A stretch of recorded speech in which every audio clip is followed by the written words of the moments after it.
Yan guys, ito kung paano ko siya sinulda. Ayan, nilagay ko siya sa Tupperware kasi mas maganda to kaysa sa plywood kasi para hindi madaling masira kung mabasa na.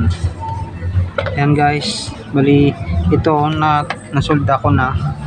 Yan, sinulda ko na yung input, output, at saka yung 5 volt na supply. Ito yung supply yung USB. Yan, yan ang USB yan guys. Yan, papunta yan dyan sa 5 volt. Yan, yan 5 volt. Tapos yung input yan, yan ang ito yung papunta sa yan, kanyang decoder. Yan, ito plug lang dito na. Tapos yung ito yung supply niya sa 12 volts, lagay ko pa na mamaya.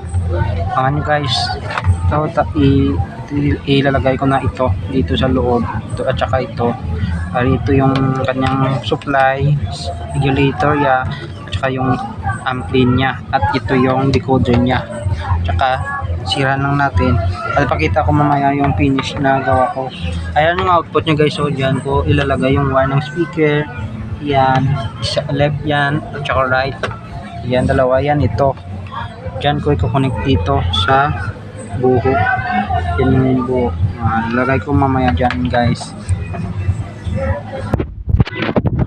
Yan guys, kung makikita nyo guys, dito yung dalawang out nya, nilagay ko dito sa kanyang connector nan. Yan. Yung next natin, ito. Tsaka ito ilagay natin dyan. Yan guys, nilagay ko na dyan yung ito at saka yung antenna, ilagay lang natin sa buo para nasa labas siya. Kahit saan lang yan, kahit butasan nyo lang, dyan lang butas at saka palabas nyo lang ito para mananang hangin. Yan, nakunik ko na guys. Ito papunta dito sa kanyang sa may input ng keyboard. Ayan. Tsaka ito naman yung supply nya. Lagay natin dito 12 volts. Ang turbo nito dito sa conversion para ang input ng 5 volt na USB, ito isang isa yung USB punta dito, input dito, output dito, papunta dito. Yan guys, na binutangan ko ng glue stick para makinit, mapulido naman yung paggawa natin guys, malinis naman tingnan.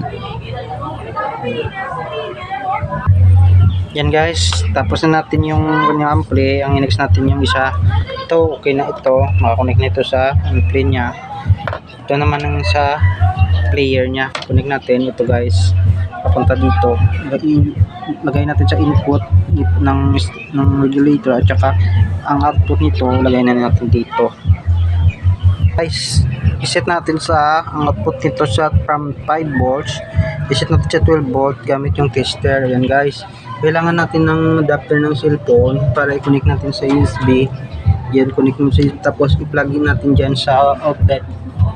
Yan, para merong test natin yung at saka makakonect na kasi dito yung USB nito, makakonect na dito sa input nito.